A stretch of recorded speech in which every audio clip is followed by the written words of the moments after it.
Hoje é a nossa sétima reflexão da série de mensagens, lendo a primeira carta do apóstolo Pedro, uma carta que é focada a tempo de sofrimento. Lembrar você qual é o enredo da carta, qual é o propósito da carta, quem é o alvo da carta. São igrejas espalhadas no que hoje conhecemos como a Nova Turquia, na Ásia Menor, espalhadas algumas igrejas, e Pedro envia uma carta para muitas igrejas, está narrado lá no capítulo 1, versículo 1 em diante. Era uma temporada onde os cristãos estavam perseguidos porque o evangelho de Cristo havia chegado a eles, a judeus, romanos, gentios. Nós somos os gentios, nós não somos judeus. E essas pessoas agora aderindo, se curvando, crendo pela fé na salvação por meio de Jesus, tinham os seus hábitos mudados, comportamentos mudados, porque a mente foi mudada. O que o apóstolo Paulo vai dizer em Romanos 12, renovem a sua mente. Renovando a mente, o comportamento muda. Como eu falei domingo passado à noite, mudando o coração, o comportamento muda. As pessoas começaram a ser perseguidas de alguma forma. Não literalmente perseguidas, de você corre e eu corro atrás de você. Mas a perseguição vem muitas vezes com bloqueios, com cancelamento, com impedimento. Algumas vezes é afaste-se, algumas vezes é impedimento. Eles perdiam emprego por causa de Jesus. Eles perdiam o relacionamento por causa de Jesus. Eles perdiam a comunhão com as pessoas por causa de Jesus. E o comportamento novo deles era muito estranho ao mundo. E Pedro escreve essa carta para dizer, irmãos, permaneçam firmes em Cristo. Embora o que vocês vivam possa parecer estranho à cultura, mas não a Deus. Permaneçam firmes. Porque muitos judeus daquela época estavam abandonando a fé. Estavam deixando a comunhão. Estavam fugindo da igreja, para que então não fossem prejudicados em sua vida econômica, social, conjugal, relacional, emocional. E Pedro, percebendo isso, escreve assim, meus irmãos, não fujam. Não aguentem firme. Aguentem firme. Por isso chamamos de estranhos ao mundo, firmes em Cristo. E quando entramos no capítulo 4, que fizemos na semana passada, Pedro vai continuar falando sobre o tema sofrimento, que lemos no domingo passado, foi o tema que usamos, como vivermos para o céu em um mundo que está indo para o inferno. E a dinâmica sempre é essa de Pedro. Há um reino caído, como falamos em Daniel. Tudo que Deus cria, o diabo imita, falsifica. Não é imitação, é uma falsificação, porque não é o real, é falso. Então, o que Pedro vai dizer no começo do capítulo 4 é que esse mundo está indo ladeira abaixo. As pessoas estão vivendo pela cultura do inferno. Falamos domingo passado.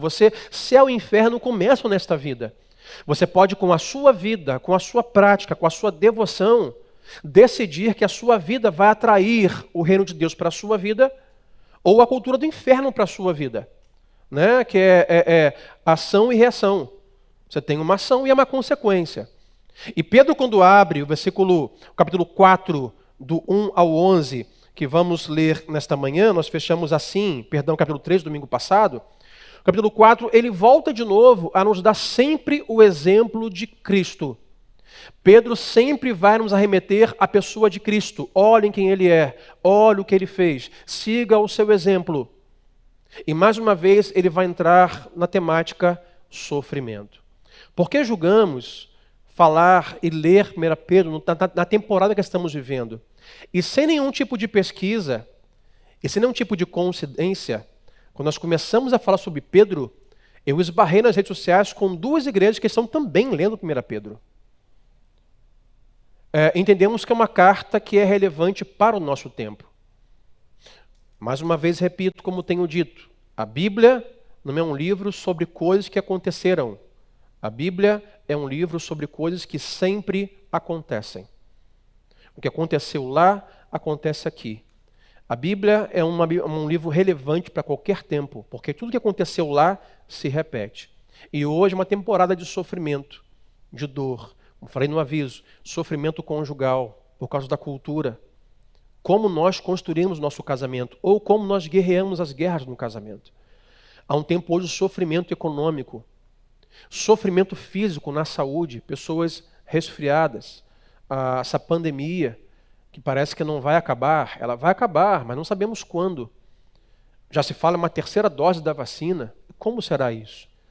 Um tempo de sofrimento em muitas áreas. E mais uma vez, Pedro quer insistir que se a cultura vai agir de uma maneira em relação ao sofrimento, nós podemos agir diferente. É o que hoje, nosso tema de hoje é: sofrimento leva a pecado ou serviço. Nós precisamos decidir aonde o sofrimento vai nos levar ou como nós vamos enfrentar o sofrimento, em pecado ou servindo. Lembro que usei há 2 domingos atrás, no final da nossa reflexão, que o sofrimento pode ser usado como um ministério para nós. Então vamos a algumas observações sobre o sofrimento. Quando Jesus não disse assim, tome a sua cruz e me siga, o que ele quis dizer é 2 coisas. São 2 coisas. Eu vou sofrer. E a segunda é, você também. No mundo tereis aflições, mas tende bom ânimo. Seguir a Jesus, tomar nossa cruz e segui-lo, nos dá 2 verdades. Que ele sofreu e nós também vamos sofrer. Mas antes de nós entrarmos no texto bíblico, eu quero colaborar com você sobre 3 tipos de sofrimentos bíblicos.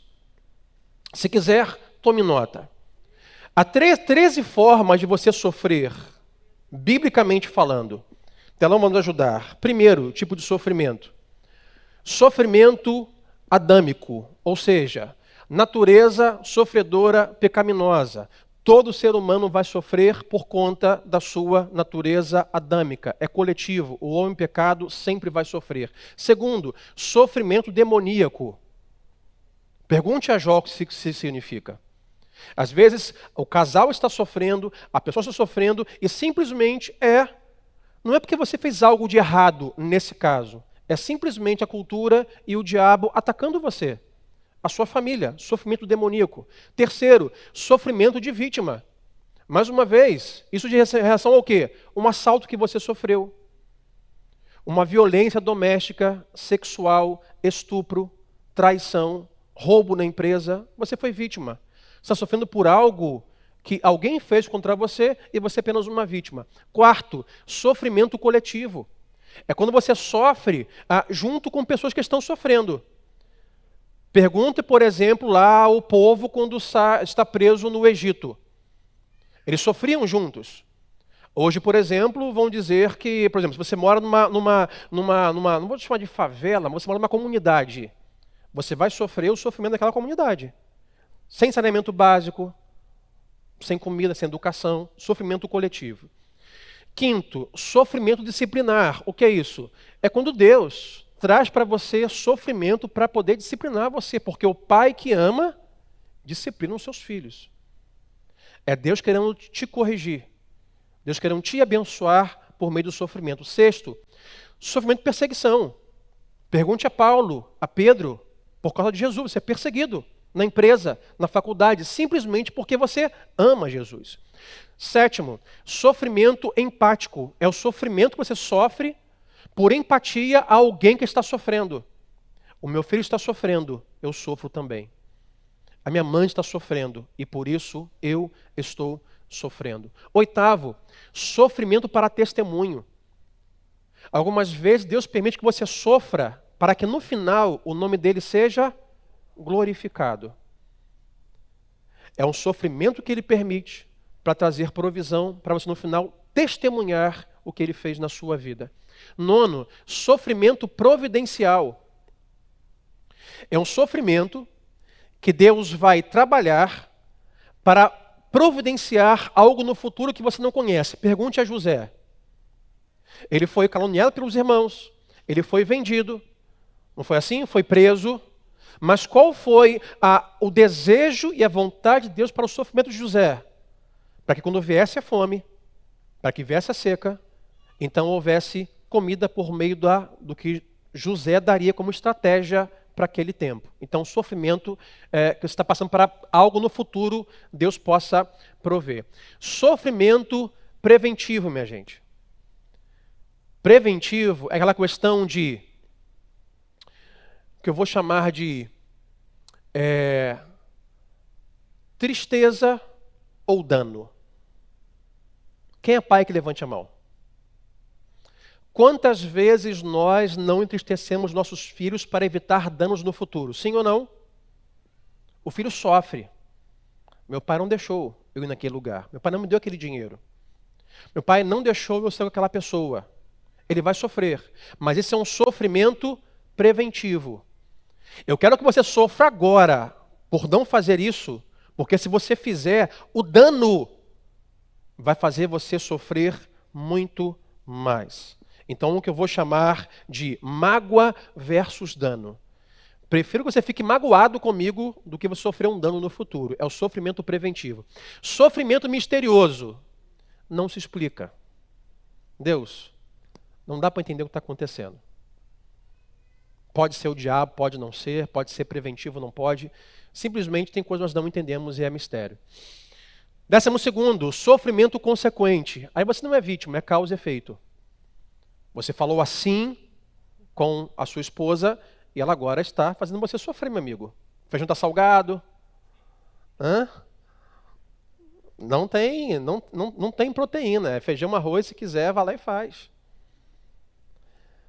É causa e efeito. Você constantemente chega atrasado no trabalho, agora tem uma punição, não sei, na sua carteira assinada, é o que chamamos de sofrimento consequente. E terceiro, o sofrimento apocalíptico. A Bíblia diz que conforme o tempo vai passando, se aproxima a volta de Jesus. E para que ele volte, as coisas vão ficar mais difíceis. E vamos sofrer. Alguém gritou ali, a pandemia. A pandemia é um sinal. Que os tempos vão se avançando perto do fim e é um sofrimento apocalíptico. Algumas coisas sobre isso. 4 coisas. Primeiro, resumindo, você vai sofrer. Não há opção de sofrer ou não sofrer. Nós vamos sofrer. A segunda coisa, você pode sofrer em várias camadas. Volta para mim ali, por favor. Você pode sofrer de forma demoníaca, o diabo te atacando, ao mesmo tempo que você sofre como vítima, você é assaltado, ou você sofrimento consequente, ou algo providencial de Deus para o futuro. Você pode sofrer em várias camadas, não apenas uma, mas você vai sofrer. Terceiro, você nem sempre é uma vítima. Geralmente nós sofremos, nós sempre queremos atrair pessoas para ouvir sobre o nosso sofrimento como vítimas. Nem sempre nós somos vítimas.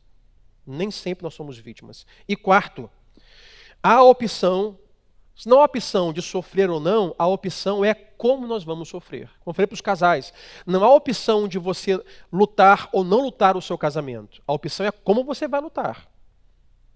Sofrimento não é a opção de não sofrer, a opção de como nós vamos sofrer. Se vamos sofrer pecando ou servindo.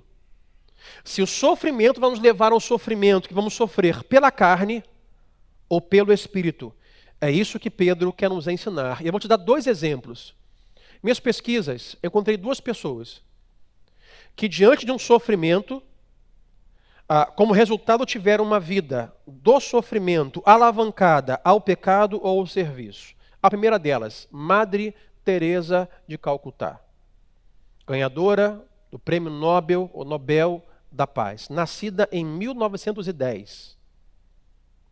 Em 1919, com 9 anos de idade, era muito próxima a seu pai.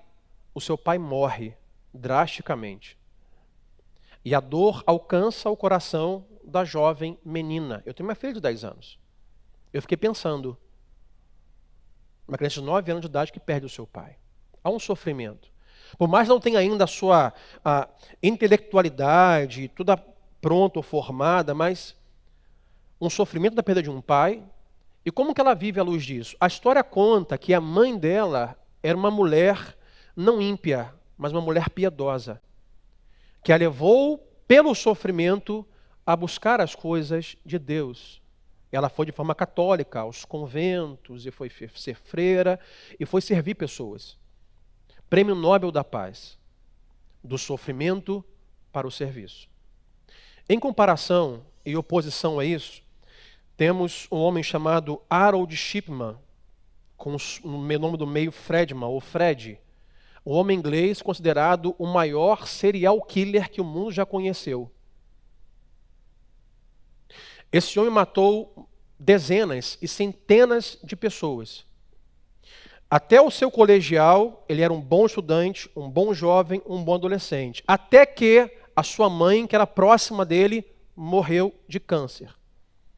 E ao assistir a sua mãe tendo tratamentos com algumas injeções, alguns produtos químicos para tentar manter ela viva, não foi suficiente, ela morreu. Depois disso, ele fez medicina e usou a medicina para pegar a substância que tentava manter a sua mãe viva para injetar propositalmente em pessoas para matá-las. Ele matou centenas de pessoas com essa injeção, por meio da medicina. Um sofrimento, sua adolescência, de uma perda, o levou a virar um grande serial killer. Madre Teresa de Calcutá, uma mulher que servia a pessoas com o mesmo sofrimento. Isso nos diz o seguinte: o que faremos com o sofrimento? Se vamos sofrê-lo em pecado, se isso vai nos alavancar a uma vida de pecado ou se vamos sofrer no Espírito. Essa é a temática de Pedro 4, do 1 em diante. Abra comigo a sua Bíblia. 1 Pedro 4, do 1 ao 6. Pedro nos dá a opção 1, que você pode sofrer e pecar por conta disso. 1 Pedro 4, versículo 1 vai dizer assim: portanto, uma vez que Cristo sofreu corporalmente, e nos lembra, Cristo sofreu no seu corpo. Ele vai dizer, portanto, à luz disso, armem-se também do mesmo pensamento, pois aquele que sofreu em seu corpo rompeu com o pecado. 2. Para que no tempo que lhe resta, você não viva mais para satisfazer os maus desejos humanos, mas sim para fazer a vontade de Deus. No passado, vocês já gastaram tempo suficiente fazendo o que agrada aos pagãos. Naquele tempo, vocês viviam em libertinagem, sensualidade, bebedeiras, orgias e farras e idolatria repugnante. Eles acham estranho, observe de novo o ponto de Pedro. Eles quem? A cultura, os seus amigos. Eles acham estranho que vocês não se lancem com eles na mesma torrente de moralidade, e por isso eles insultam vocês. Contudo, eles terão que prestar contas àquele que está pronto para julgar os vivos e os mortos. Por isso mesmo, o evangelho foi pregado também a mortos. Observe aqui, não aos mortos, mas a mortos. Quem são os mortos? Todo ser humano nascido de mulher, não salvo em Jesus. O evangelho foi pregado a nós, mortos espiritualmente, para que eles mesmos, julgados no corpo segundo os homens, vivam pelo Espírito segundo Deus. Até aqui. Paulo, mais uma vez, usa a figura de Jesus. Olha, portanto, se lembrem que Cristo também sofreu na sua carne. A pergunta que fica é como ele sofreu.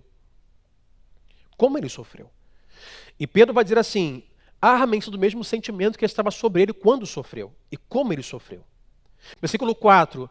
Porque é estranho às pessoas quando você no sofrimento não se une a elas para pecar. Versículo 4. É estranho para as pessoas quando você está sofrendo e não aproveita o sofrimento para pecar, porque esse é um item comum à cultura. Eu aproveito o sofrimento para pecar. E aqui dá alguns exemplos, vamos a alguns deles. Libertinagem. A liberdade, que é você usar, como Pedro já disse, não use a liberdade de vocês para praticar o mal. A liberdade é você usá-la de forma centrada, autocontrolada. Quando você é refém da liberdade e você dá liberdade aos seus apetites carnais e pecaminosos, isso vira libertinagem. E a cultura e o pecado vai nos levar a um tempo de sofrimento, a nós rompermos com o autocontrole, com o domínio próprio, ficamos loucos e nós sempre ou geralmente somos levados a aderirmos aos apetites da nossa carne. Não só isso, vai dizer sexualidade. São desejos carnais que estão controlados em nós cristãos, mas não controlados em não cristãos. Mas estão em nós ainda. Somos pecadores. Quem está em Cristo e tem em si o Espírito de Deus, então consegue controlar esses impulsos carnais. Mas até os que estão em Cristo, quando estão sofrendo, Eles podem se dar à prática da sensualidade, dos impulsos carnais e se deixarem ser dominados por isso. Principalmente os não cristãos, quando sofremos e perdemos o autocontrole. Terceira coisa, embriaguez. Pesquisas revelam que o consumo e a venda de álcool aumentou consideravelmente na pandemia. Porque a angústia, o sofrimento, o não saber o futuro, a ansiedade, leva você ao quê? A você se embriagar. Então você vai ao uso do álcool.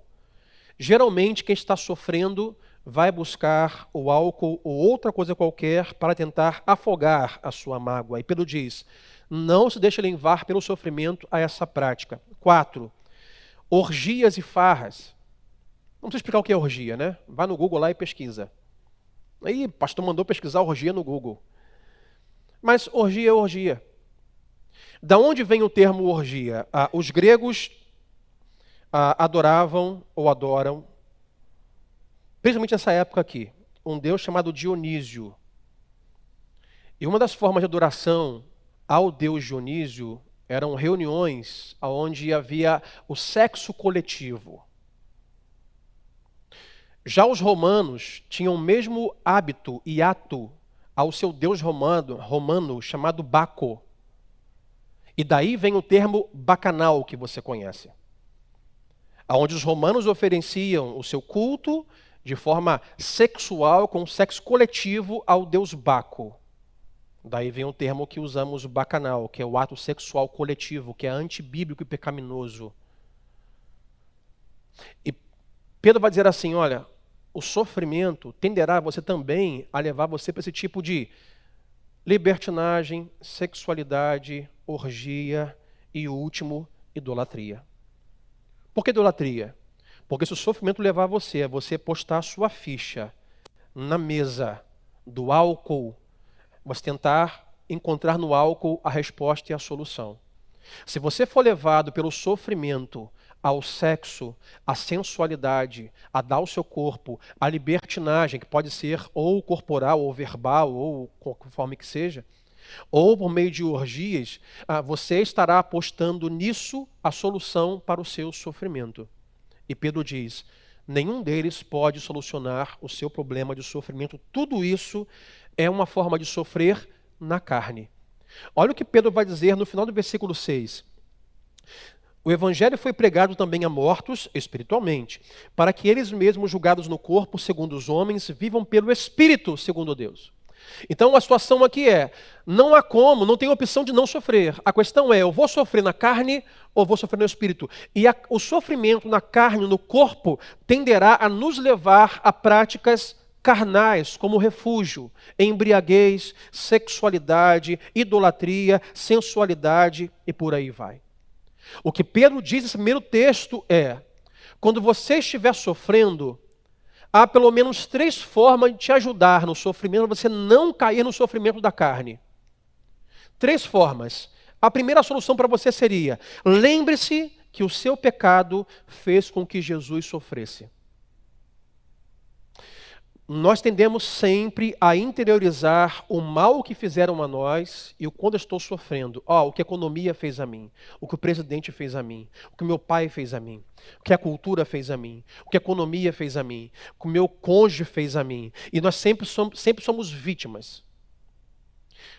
Uma solução para te ajudar quando estiver sofrendo é lembrar o sofrimento que você causou a Jesus. Mas pastor, eu sou tão bonzinho, nunca fiz nada. O nosso sofrimento, mesmo antes de nascer, levou Jesus na cruz. Ele sofreu por nós e por causa de nós. Se não houvesse pecado, o Filho de Deus não precisaria sofrer. Então, uma solução para você, quando estiver sofrendo por algum motivo, se lembre do quanto Jesus sofreu por sua causa. E nesse momento, o seu sofrimento não vai ser atenuado, mas diminuído. Observe que as pessoas fazem passeata, marcha, levantam bandeiras, sempre quando se sentem vítimas. Já percebeu? mataram fulano, fizeram mal a mim, eu fui agredido, eu sou mulher, eu sou minoria, mulher não pode ser agredida, eu sou isso, eu sou negro, eu sou pobre. Sempre marchas em prol da nossa vitimização. Não quer dizer que esteja errado. Mas eu nunca vi as pessoas fazerem marchas como tema algo que elas fizeram a alguém. Já viu alguém alguma vez? Eu nunca vi. Vamos marchar nós homens. Já pensou? Vamos marchar pelo mal que temos feito às nossas esposas. Não tem esse negócio. Com crachás. Eu sou um péssimo marido. Não tem. A gente só marcha em nosso favor. Nós sempre, quando sofremos, só vemos-nos como vítima. Então, uma solução para você, quando você for sofrer, levante a bandeira no seu coração. Eu fiz um grande mal a Jesus. Eu fiz o Filho de Deus morrer por mim. Eu fiz ele sofrer. O sofrimento, ele abre o capítulo 4. Uma vez que ele sofreu corporalmente por causa de vocês, tenho em vocês o mesmo pensamento. Segunda solução. Jesus usou o seu sofrimento não para pecar, mas para servir. Está sofrendo? Lembre-se que você fez Jesus sofrer. Segundo, olhe como ele sofreu. Ele não sofreu para pecar ou em pecado, sofreu para servir. Ele sofreu para servir você. Sofreu para me servir.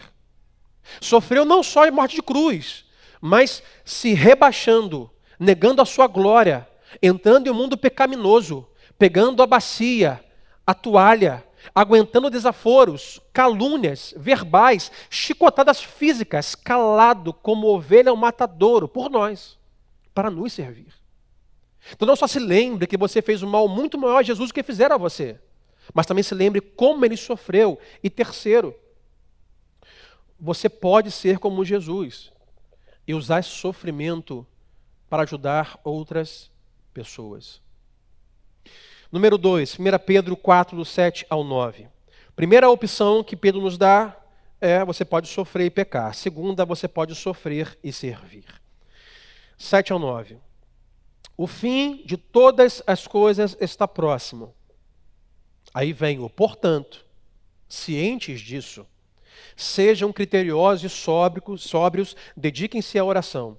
Sobretudo, amem-se sinceramente uns aos outros, porque o amor perdoa muitíssimos pecados. Sejam mutuamente hospitaleiros, sem reclamação. Até aqui.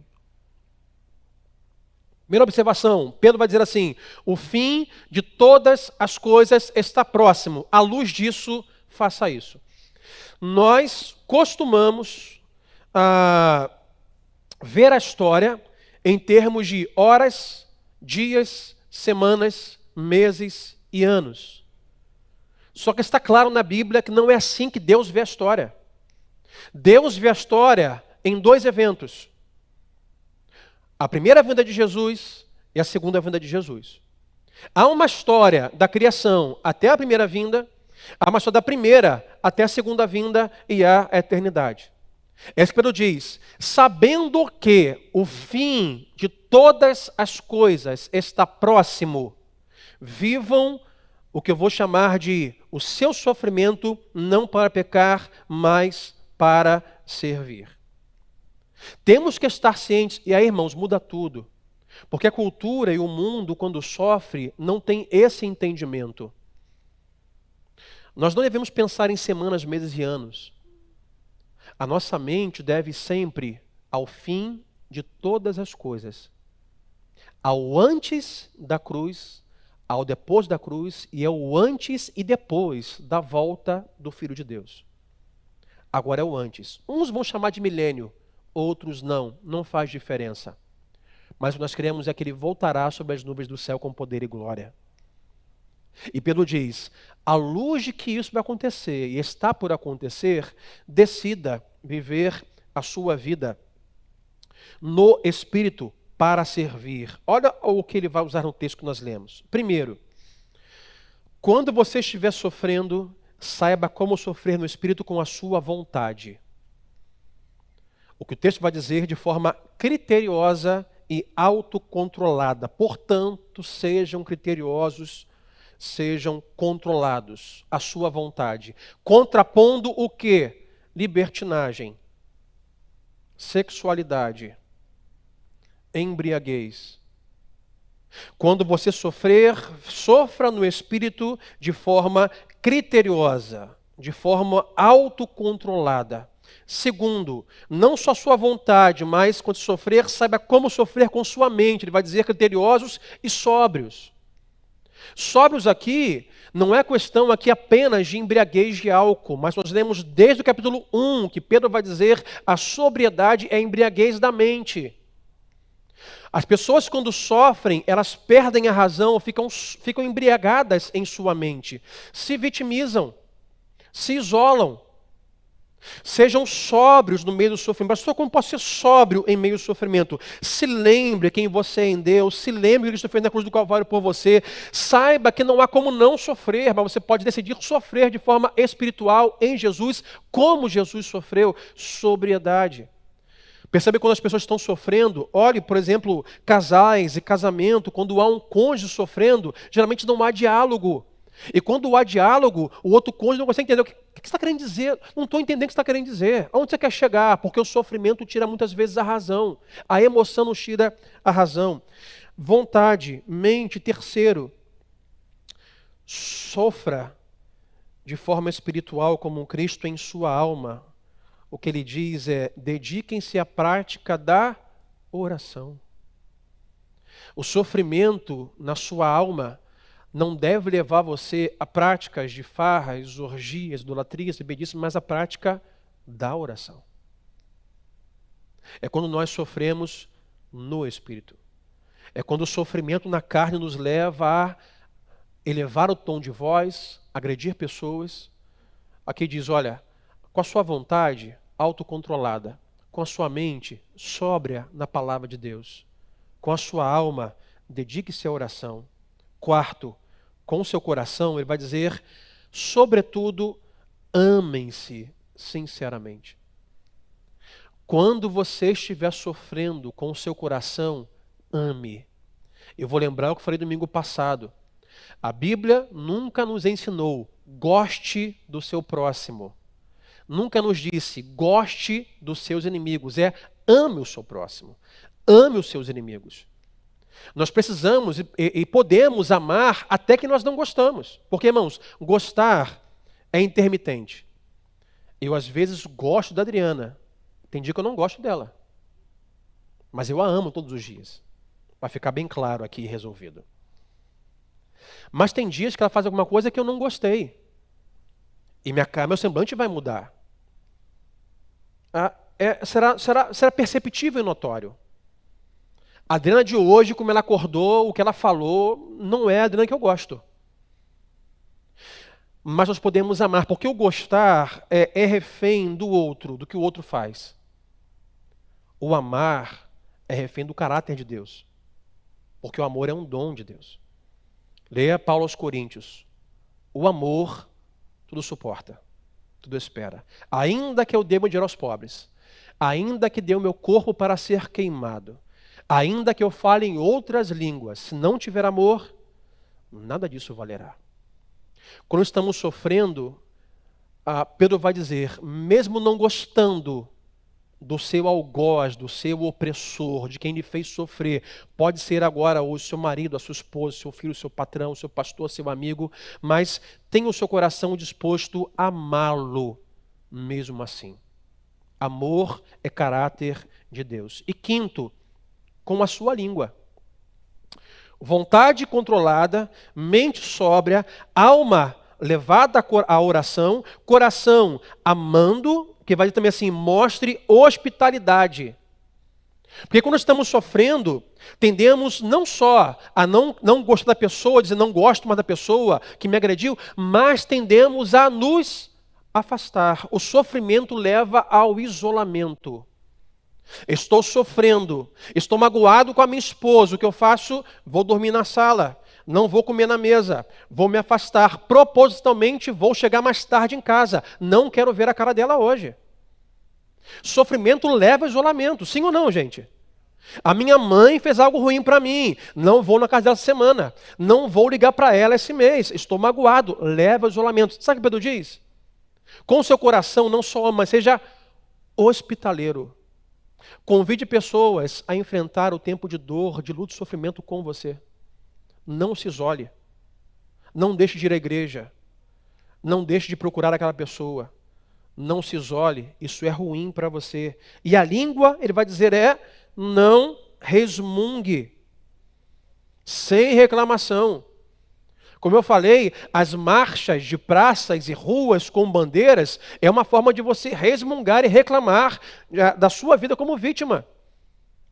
Mas não use o seu sofrimento para reclamar e resmungar. Que droga de casamento, que droga de igreja, infeliz o dia que eu tive esse filho, para que eu fui entrar nessa empresa? A gente só reclama e reclama porque estamos sofrendo. O sofrimento leva à reclamação, gente. E quanto mais velhos nós ficamos, levante a mão que os velhos idosos, maior a reclamação, mais aumenta. Porque dói tudo, dói joelho, dói coluna, dói tudo. A dor e o sofrimento gera na carne reclamação.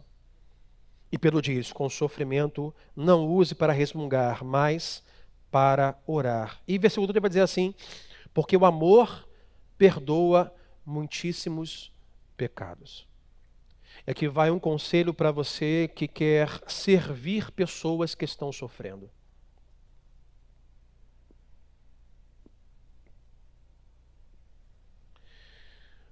Deus não cobre pecados. Deus não ignora pecados. Lá, anteriormente, nas capítulos anteriores, Pedro vai dizer, não use a liberdade para praticar o mal. Não use a liberdade para praticar pecados. Mas Pedro aqui vai dizer assim, use o amor, que perdoa muitíssimos pecados. Como você pode ajudar pessoas que, quem sabe, hoje estão ao seu lado sofrendo, e sofrendo na carne?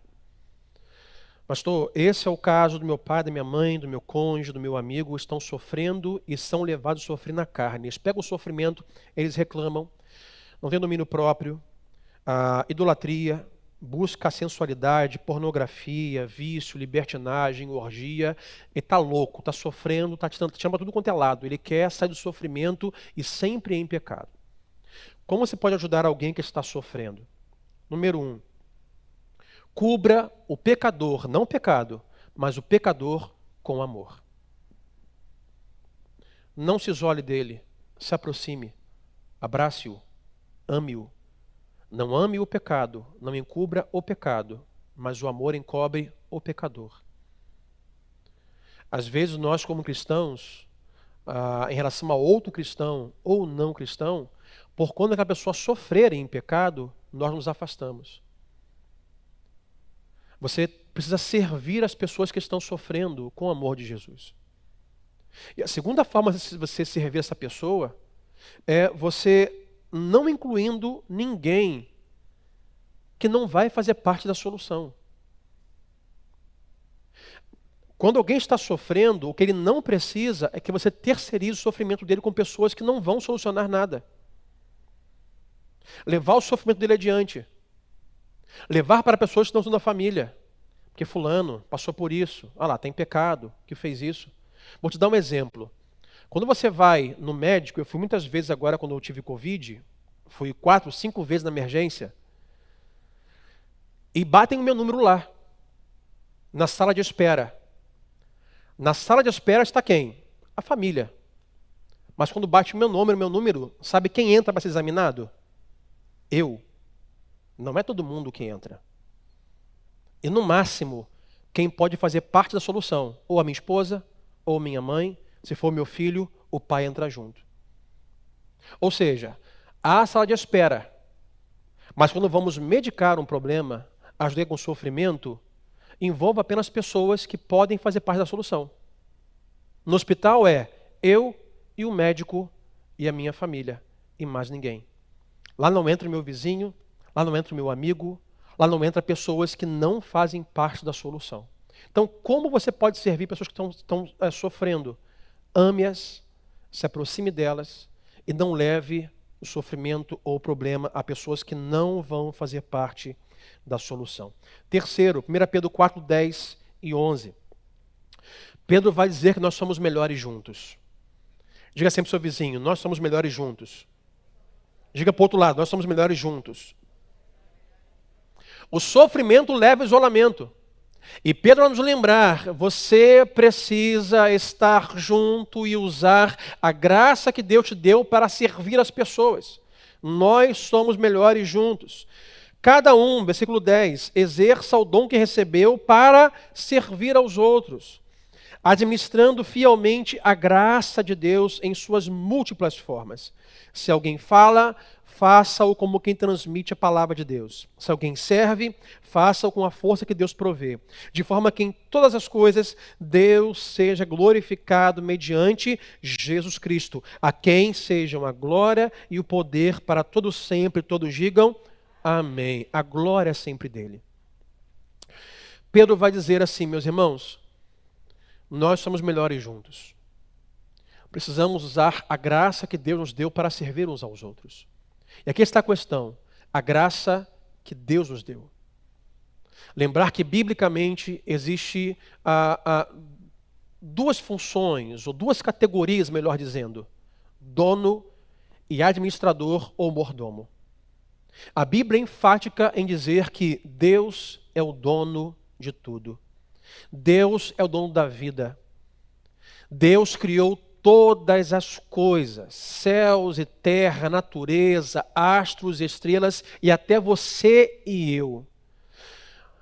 Isso vai a todas as esferas pós-nascimento nosso. Ou seja, biblicamente, o seu dinheiro não é seu, é de Deus.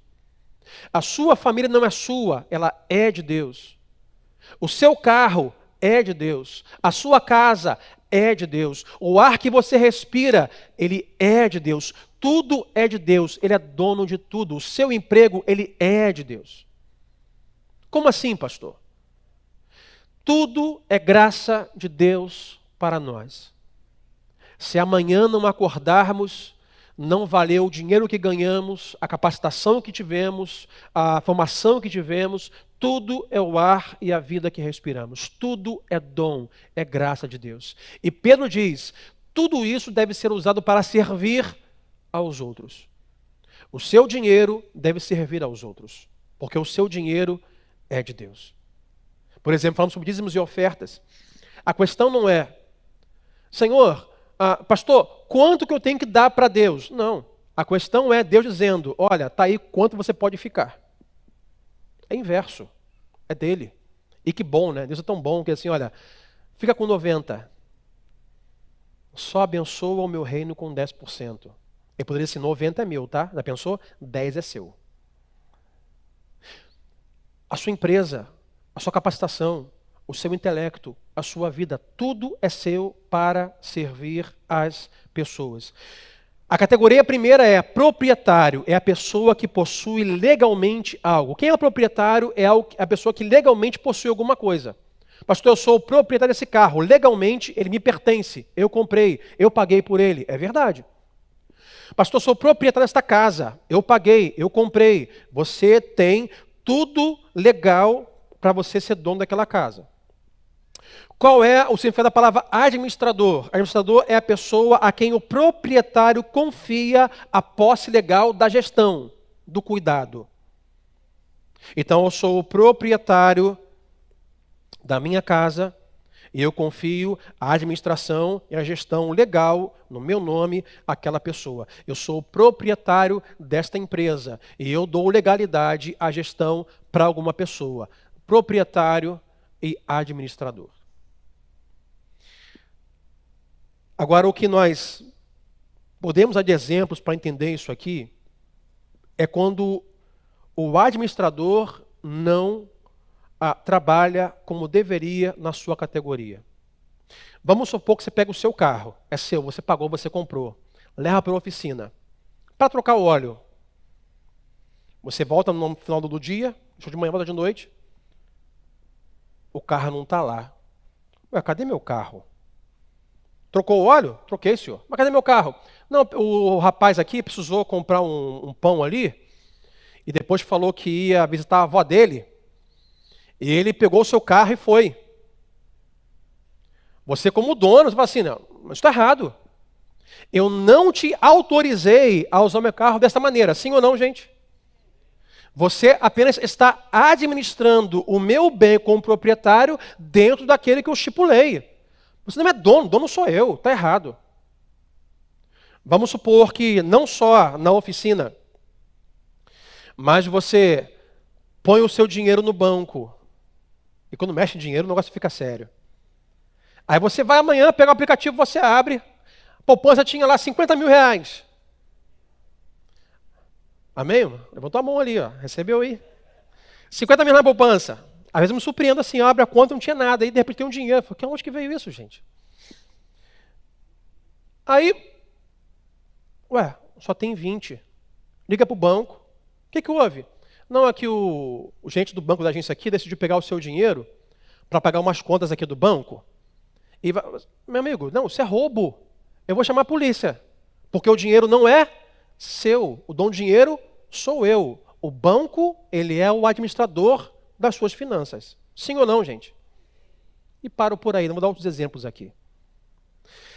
Agora observe que a gente não usa a mesma forma de medir para essa realidade nossa como a de Deus conosco. Quando falamos que eu sou dono do carro, você mecânico, vou chamar a polícia, você está errado, vou levar você a juízo, porque o dono do carro sou eu, e você pegou o meu carro, que não é seu, para comprar pão e ir na casa da sua avó.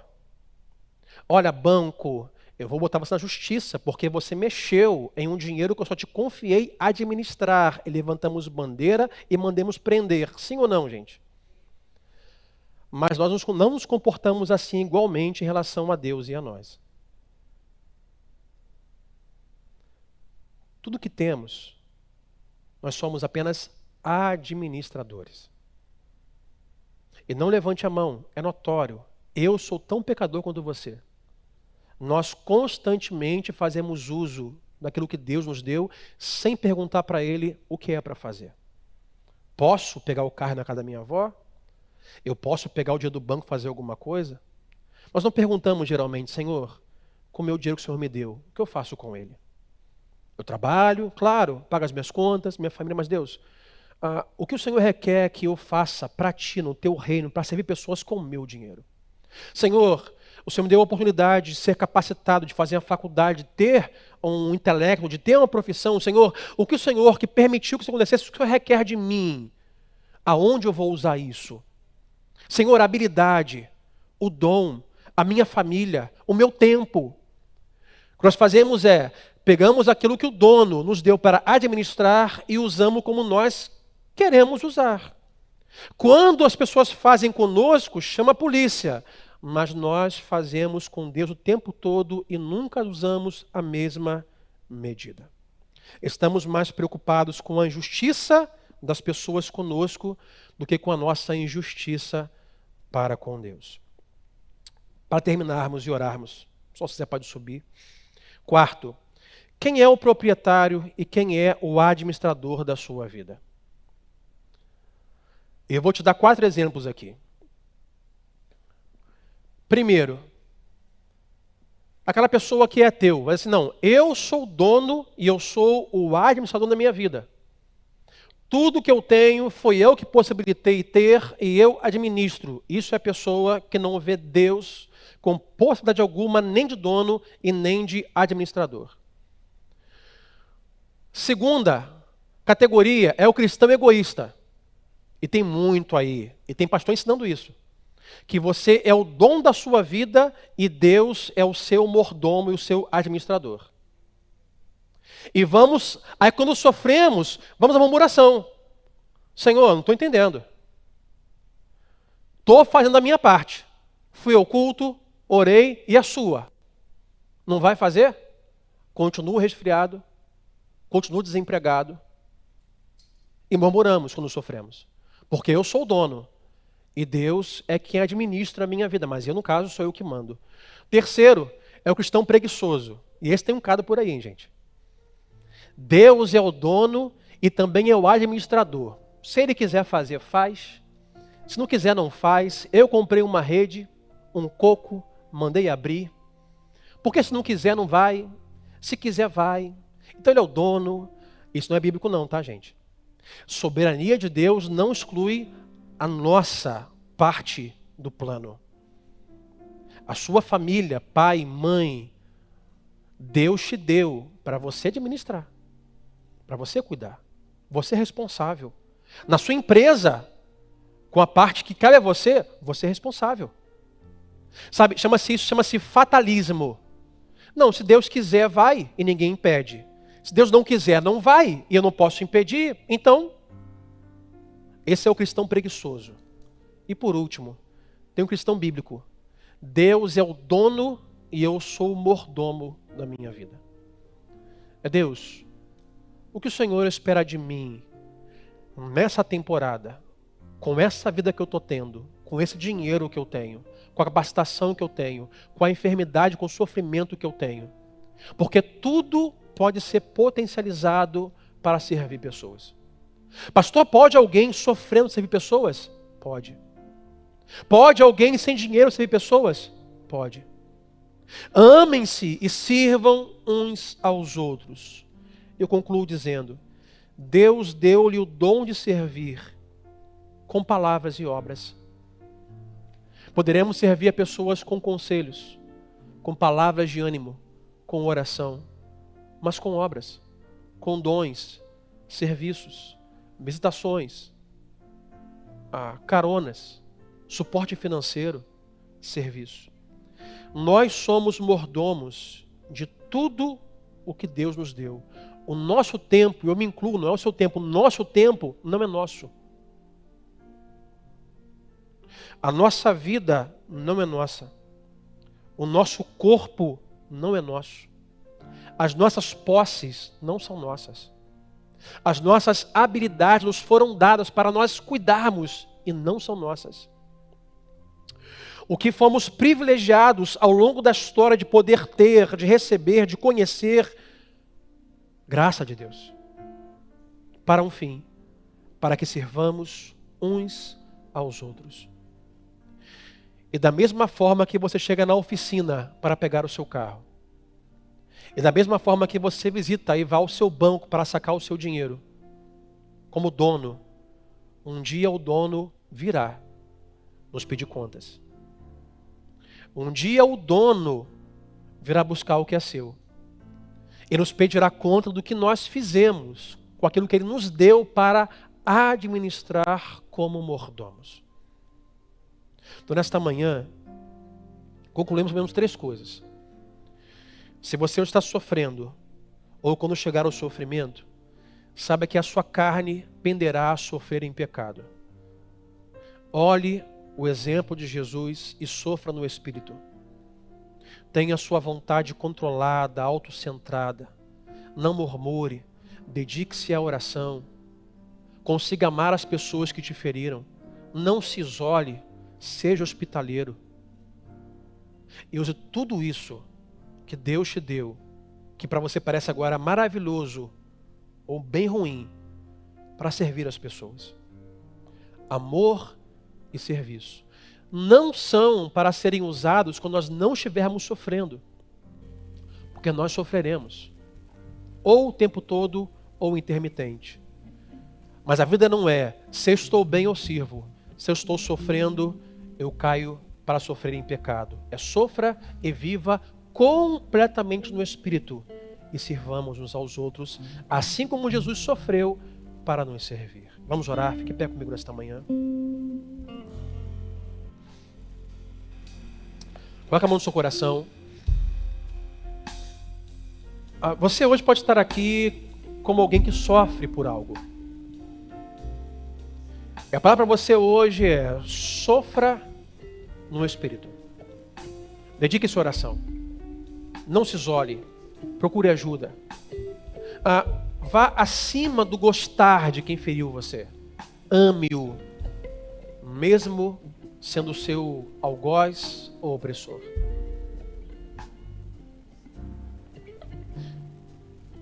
E consiga enxergar nesse seu sofrimento uma oportunidade de servir.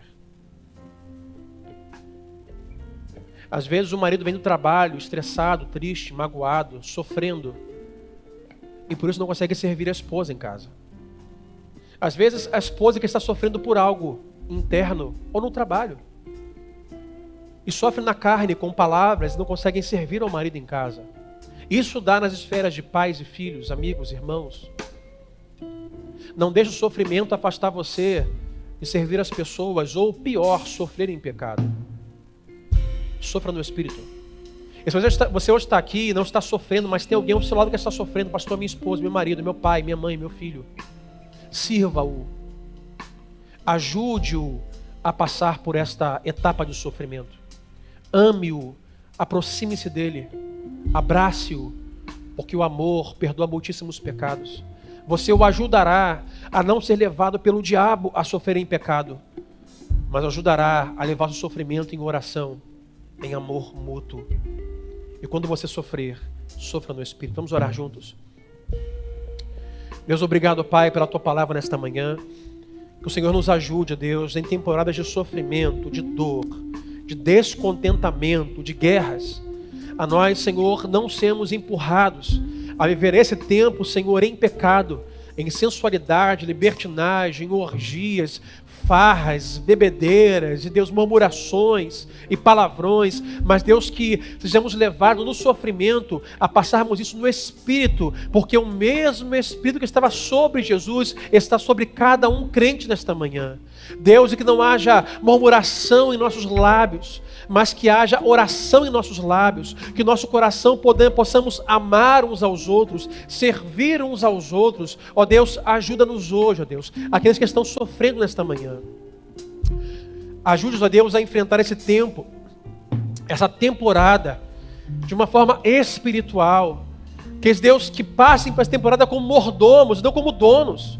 E que digam, Senhor, o Senhor é o dono da vida. O meu corpo é teu, a minha alma é tua, a minha vida é tua, Senhor. Eu não sei se estou sofrendo, isso é um sofrimento demoníaco, é um sofrimento por consequência, é um sofrimento com provisão sua, é um sofrimento, Pai, que eu não conheço, mas eu sei, ó Deus, que o Senhor estará comigo todo esse momento. Deus, nos ajude a passar pelo tempo de sofrimento e dor, assim como Cristo sofreu. De forma, Senhor, espiritual, servindo, amando a todos que estão ao nosso redor. E Deus também orienta os meus irmãos que tem alguém ao seu lado que está sofrendo. Deus, use-o poderosamente, use esta irmã poderosamente, atrair essas pessoas que estão sofrendo. Deus, para que sofram, Deus, de forma espiritual, em oração. Usa-nos, ó Deus, para um tempo de sofrimento global, um sofrimento regional, um sofrimento estadual, municipal, familiar, que possamos servir uns aos outros. Porque, ó Deus, não medimos a história em dia, meses e anos, mas aguardamos o dia em que o Senhor voltará sobre as nuvens do céu. Oh Deus, esse grande dia será o dia, Deus, em que toda lágrima será enxugada, todo sofrimento será arrancado, toda dor entrará em anistia total. Deus, e viveremos, Senhor, o melhor que o Senhor preparou para nós eternamente.